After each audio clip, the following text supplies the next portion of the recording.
Hi, my name's Allie, and this is my Unit 2 presentation. I will be covering John Baskerville, Oz Cooper, and Matthew Carter.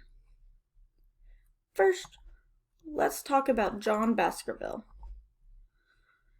Baskerville was baptized on January 28th of 1707 in Wolverley, England.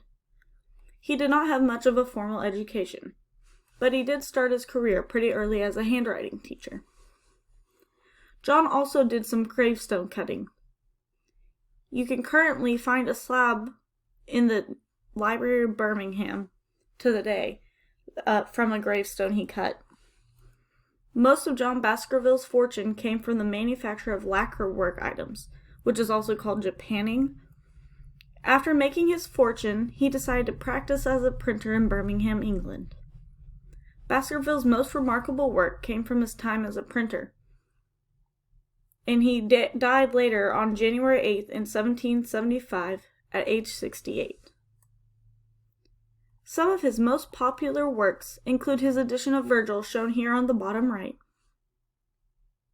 some of his other fonts, as well as a printed book, the Book of Common Table Prayer.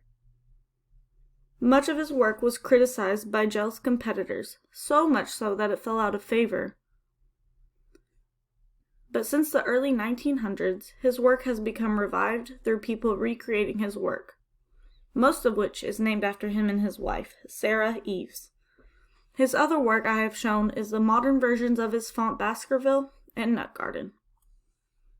My next artist is Oswald Bruce Cooper, most referred to as Oz Cooper. Oz was born April 13th of 1879 in Ohio. At age 17, Oswald left high school to become a printer's devil. He then attended Frank Holmes School of Illustration from afar until he moved to Chicago to do in-person study. In 1903, Holmes died, and Cooper decided to provide education for all of the students that were there, starting his teaching career. In 1904, with Fred S. Birch, he formed the design firm of Birch and Cooper.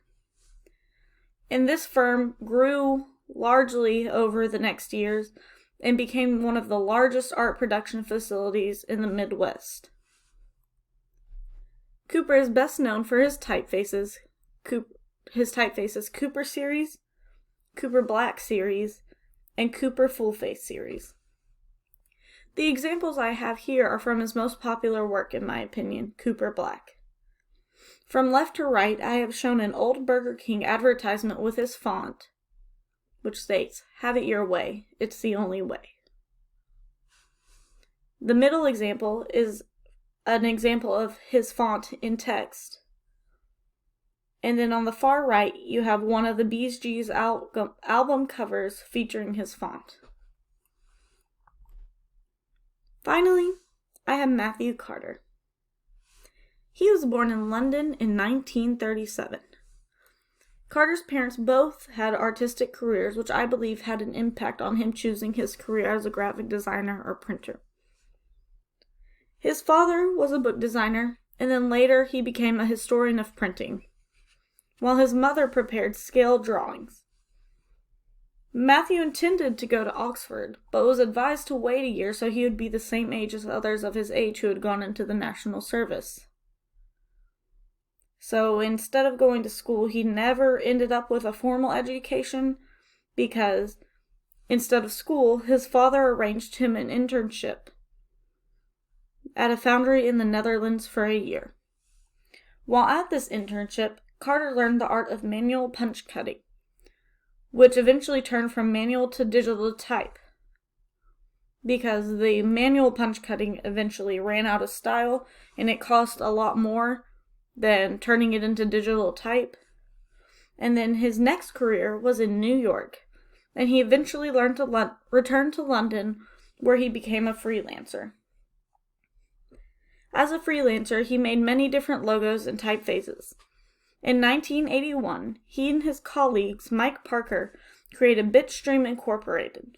In 1991, he left Bitstream, and a year later, he formed Carter & Cone Type Foundry. Throughout these two companies, though, he taught on Yale University's graphic design program since 1976. Some of his most popular typefaces are Elephant, later republished as Big Figgins, Georgia, and private fonts for Sports Illustrated, Time, Wired, and the Washington Post. Shown in my examples from left to right are a quote from Carter, which states, "Nobody when I was young said to me, 'You should do an A like this, and not like that.'" And the quote also includes A's from 7 of his fonts. In the middle is a poster showing his Miller font, and a graphic saying some important information about Matthew Carter and his most popular works. Thank you. I hope you enjoyed this presentation.